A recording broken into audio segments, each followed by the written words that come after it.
creo que fueron 25 boletos para el mundial, para los futbolistas, que no representa, como quitarle un caramelo a un niño, ¿no? Es darle cualquier cosa, una gallina, qué sé yo, y menos todavía que eso, que la presidenta haya legitimado una empresa tan dañina como la Coca-Cola, que es una empresa internacional. Es decir, estas empresas son los principales socios, ¿no? Son los principales socios de la FIFA, no son los clubes lo que les interesa. Por supuesto, hay una cierta ganancia, una cierta especulación de los futbolistas que son al mismo tiempo que mercancías, empleados de las grandes empresas multinacionales. Entonces, en realidad no estamos hablando de un mundial, ¿no? Estamos hablando de un mega negocio global, planetario, que ha creado un escenario, ¿no? Justamente mundial, para poder crear un mercado, para poder crear un espacio para la acrecentación de las ganancias de estas empresas multinacionales. Un poco como hacen en la guerra, ¿no? Cuando crean este escenario ficticio, etcétera, o crean los conflictos para que después vengan las constructoras, para que después vengan las hoteleras, para que después venga Airbnb, para que después vengan, etcétera, etcétera, todos los que se van a beneficiar de los programas de reconstrucción, etcétera, etcétera, las marcas y demás, que se van a instalar, restaurantes, turismo, bla, bla, bla, sectores financieros. Actúa un poco como una guerra, ¿no? El mundial, sin embargo, no a través de la fuerza, sino a través de cierto convencimiento. Por eso es importante explicar qué onda con esto de la FIFA, ¿no? Con el mundial no gana el que gane, en realidad no gana México, en realidad no gana Brasil, en realidad no gana Colombia, gana por supuesto la FIFA, ganan las empresas multinacionales que están asociadas en este corporativo global, ganan por supuesto los presidentes, los CEO de estos corporativos, ganan los sectores financieros y perdemos todos, ¿no? Perdemos a costa de que se roben el agua, perdemos a costa de los desplazamientos por la violencia, perdemos a costa de los procesos de gentrificación, ¿no? De las personas que hoy están desplazando de las ciudades o los alrededores de donde están los estadios, perdemos a costa de que se están canalizando dineros públicos, porque se canalizan dineros públicos para que se puedan desarrollar estos eventos como el mundial, que deberían de ser destinados para otras situaciones, por ejemplo para resolver los grandes problemas nacionales, ¿no? Y finalmente, bueno, casi ya para finalizar, la sede del mundial también es un asunto de estrategia, de decisión estratégica y geopolítica, ¿no? Es decir, no fue fortuito que uno de ellos fuera en Qatar, ¿no? Donde hay esclavitud, donde no hay derechos para las mujeres, donde hay superexplotación, donde hay millonarios viviendo a costa y sangre y sudor de otras muchas personas, ¿no? Igualmente las decisiones que se toman para la sede del mundial son estratégicas, tienen que ver con los intereses del gran capital, y no es porque nos emocionemos, sino porque sea así como que una cosa de añoranza que México haya definido que el mundial sea aquí. En realidad es Estados Unidos.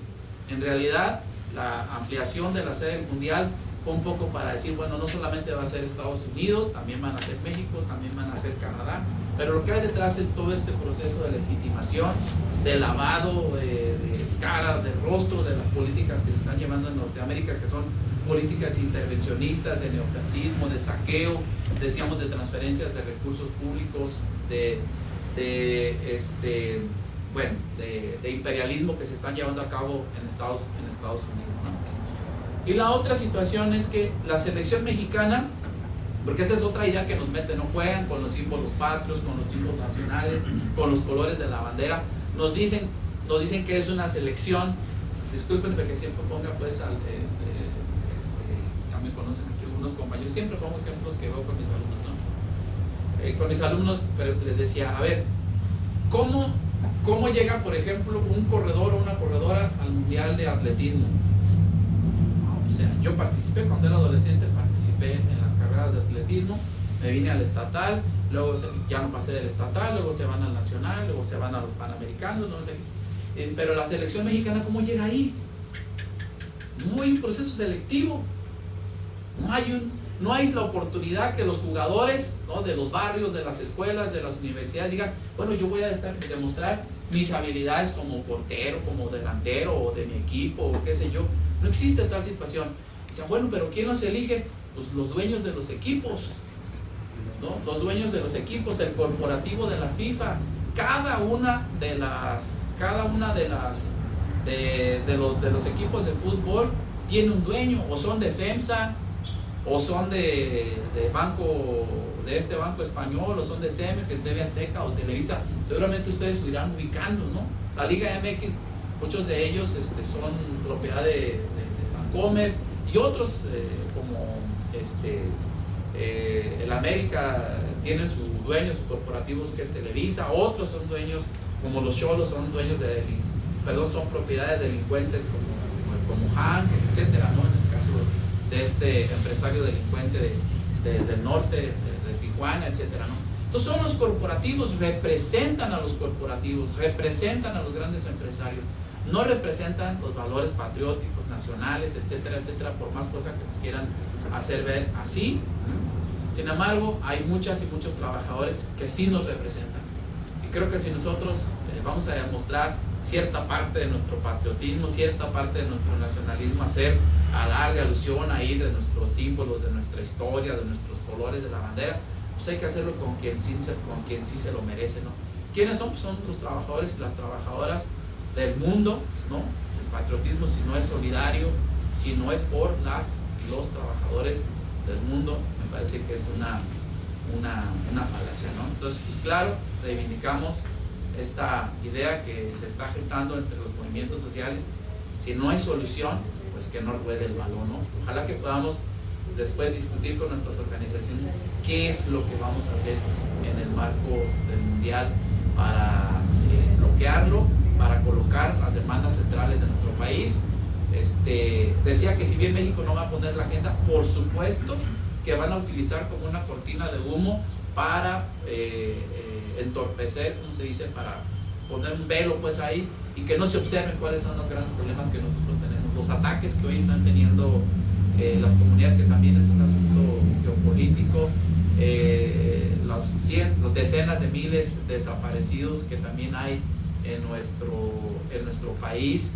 Toño les explicará las complicaciones en las que están los próximos a jubilarse de los sectores privados, de los sectores universitarios, etcétera, etcétera. Es un montón a los productores de maíz, los productores de frijol, ¿no?, que hoy están demandando unas mínimas condiciones para poder sobrevivir en el campo. Veremos un vaciamiento de la política, porque estamos de cara a las elecciones del 2027, donde se van a ridiculizar los políticos, los partidos, los que andan haciendo campaña, un vaciamiento de contenidos ideológicos, de propuestas, de proyectos, que se irá justamente a ponerse una camiseta de la selección mexicana, a hacer que están pateando un balón y van a meter un gol, etcétera. Va a ser un distractor justo de lo que está aconteciendo en el país, y creo que muchos no lo pueden esperar.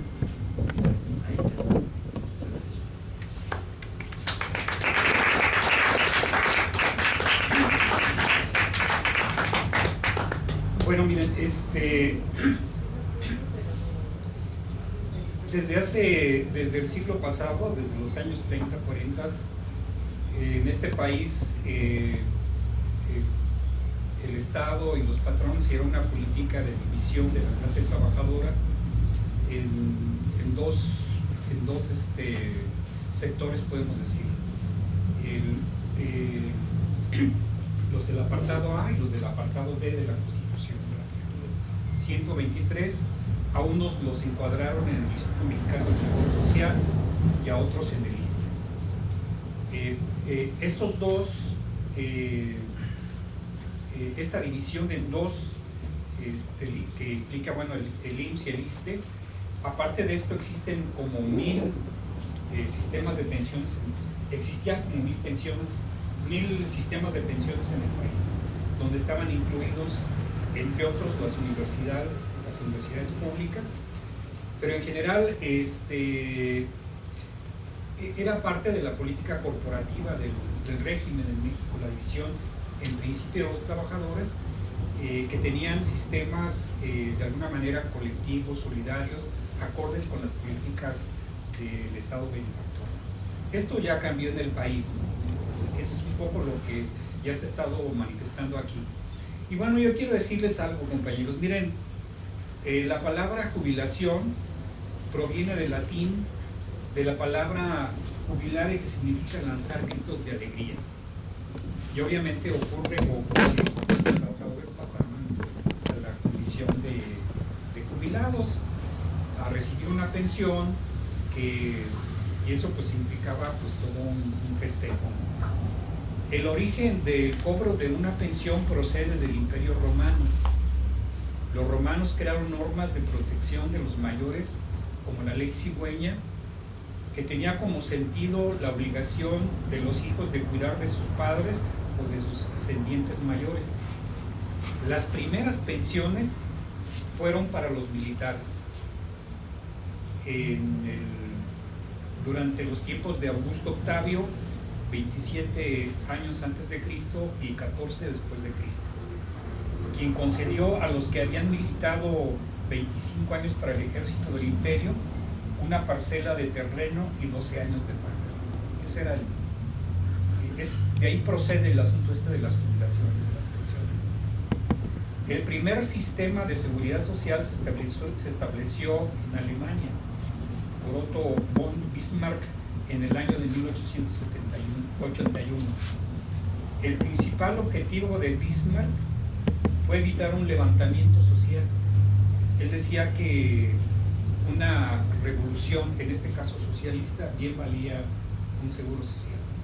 Entonces, de ahí procede de las luchas de los trabajadores, evidentemente, pero también hay que considerar el sentido que en ese momento le dieron en Alemania como un elemento para contener precisamente las luchas sociales, ¿no? En nuestro país, los derechos de segunda generación, es decir, los derechos colectivos, se plasmaron en la Constitución de 1917, siendo en el artículo 123, en la fracción 29, donde se estableció que con la creación de cajas de seguros populares se instaurarían mecanismos de prevención de casos de invalidez, vida, cesación involuntaria de trabajo, accidentes y otros con fines análogos.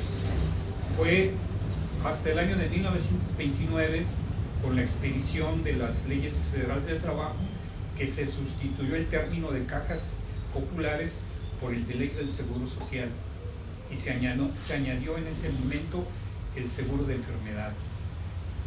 En 1925 se expidió la ley de pensiones civiles y de retiro.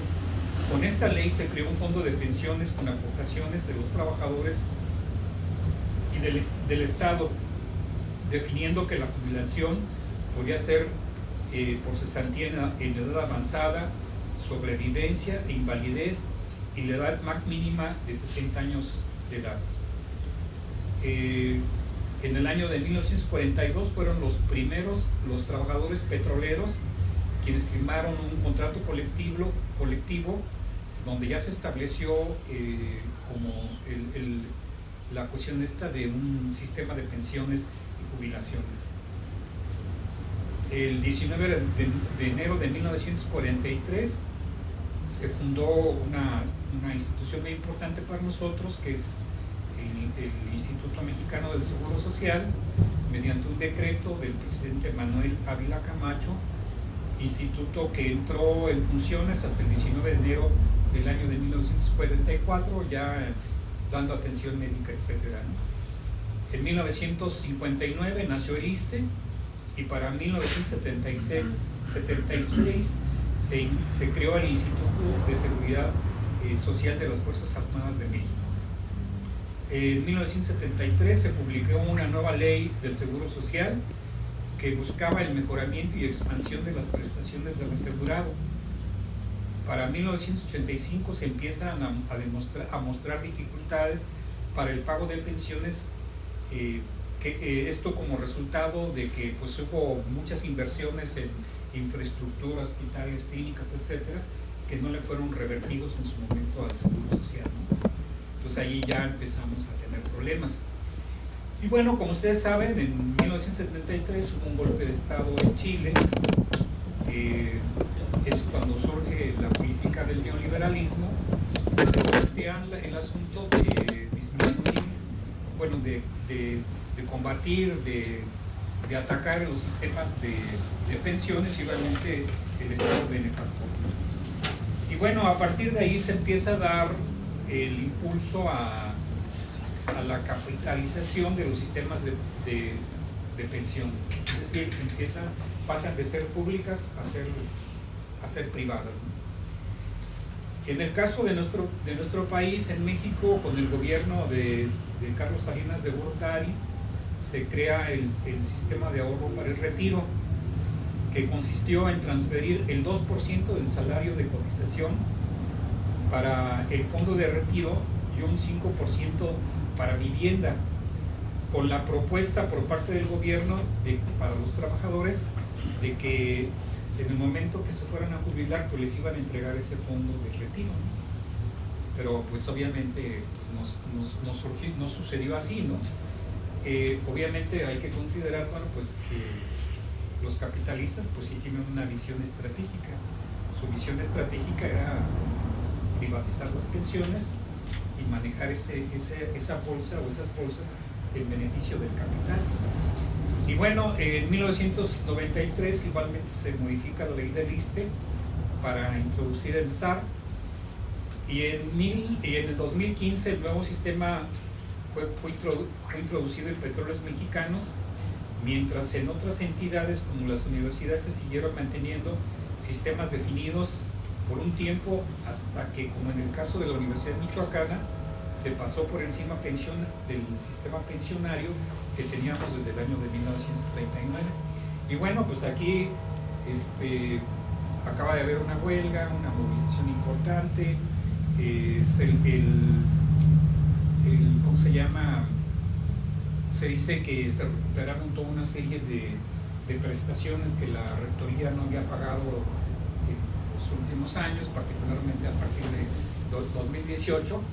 Pero lo que no se dice es que esos pagos que se habían acordado a partir de que se modifique la ley orgánica de la universidad, fueron a cambio precisamente de que los trabajadores renunciáramos a nuestro sistema solidario de pensión. Esa es la verdad. Los 100 y tantos millones de pesos que se estima que se lograron, pues fueron, en lo fundamental, fueron precisamente a cambio de renunciar a nuestro sistema de pensiones. Luciano Concheiro en su momento nos planteó muy claramente a los trabajadores de la universidad que teníamos que renunciar a nuestras prestaciones a cambio de que nos pagaran, porque ustedes recuerdan que dejaron de pagarnos, o nos pagaron muy mal en la universidad, nos dieron muy fuerte, nos aplicaron unas políticas de coerción muy fuertes para que al final nos viéramos obligados pues a la renuncia. Y bueno, no los trabajadores, sino fundamentalmente los dirigentes sindicales.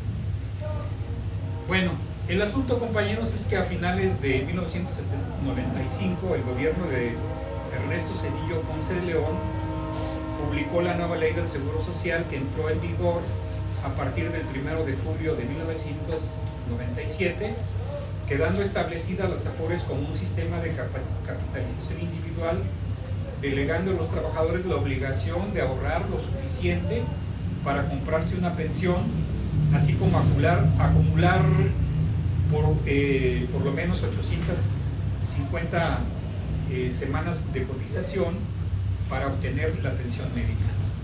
En el caso, por ejemplo, de los bailarines que se empezaron a pensionar, pues resulta que a varios de nuestros compañeros pues les quitaron el servicio médico, y es hasta ahora con ¿cómo se llama? Bedoya, que mediante la lucha, la presión, la movilización lograron que les dieran servicio médico a los maestros, imagínense nada más. Bueno, el asunto, compañeros, es que las AFORES, las administradoras de fondos de retiros, pues tienen un gran negociazo entre manos.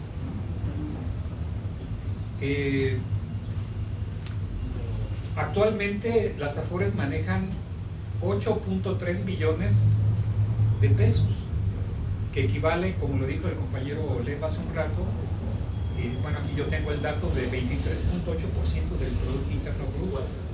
Él dice 24, entonces no es mucha la diferencia, ¿no? Son 8.2, 8.3, 8.4 billones de pesos los que manejan, los que administran las Afores. Y nada más para que nos demos cuenta de la proporción, lo que eso significa, compañeros. Actualmente, todos los programas de bienestar, ¿sí?, todos los programas del gobierno federal implican 1.400.000.000.000 de pesos al año. O sea, dense cuenta de la lana que están manejando las administradoras de fondos de que son dineros, obviamente, de los trabajadores.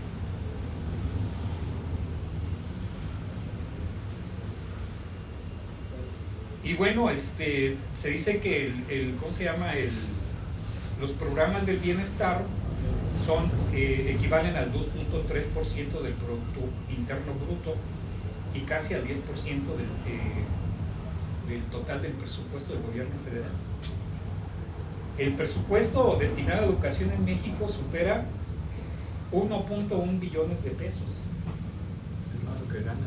Fíjense lo que tienen, lo que ganan las empresas estas, ¿no?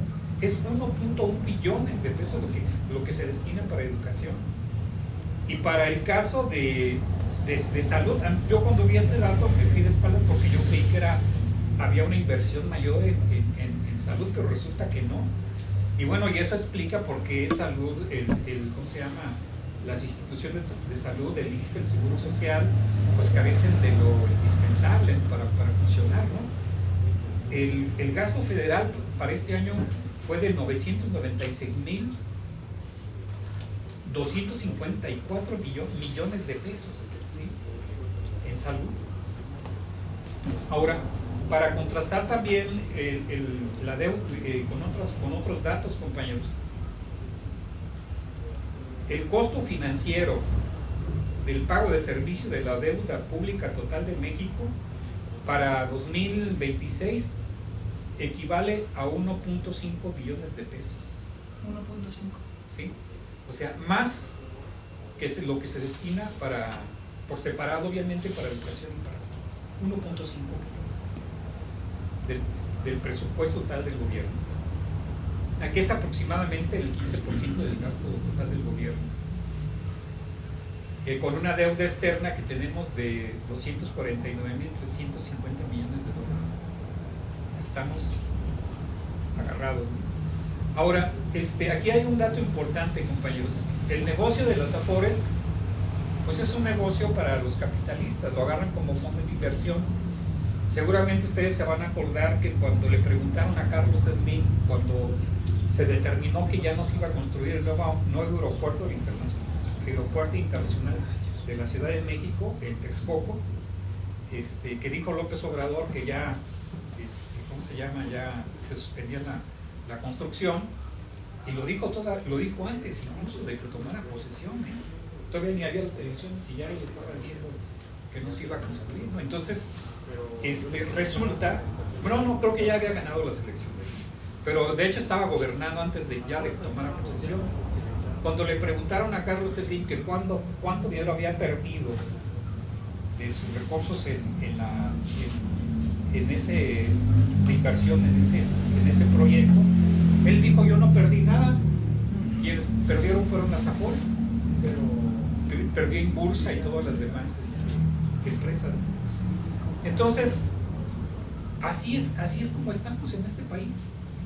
Ellos tienen una bolsa de más de 8 billones de pesos que invierten en función de sus intereses, que es un negocio de los bancos, pero también de empresas o de financieras como BlackRock. Acuérdense que hace poco vinieron uno de los de BlackRock a reunirse con Claudia Sheinbaum. Bueno, yo un dato pues que también es importante señalar, ¿no?, creo yo, y que nos da una idea de cómo se manejan los negocios en este país. Carlos Slim con todos sus negocios que tiene en el país y en el mundo, obtiene de ganancias $273 por semana. Así es que échenle cuentas cuando se ganó en lo que ya tenemos aquí platicando sobre el tema de pensiones. Pues de ese tamaño es el robo, la explotación y la expoliación de los recursos de los trabajadores en este país. Bueno, hay que decirles también, compañeros, que entre 1981 y 2014, 30 países privatizaron sus pensiones.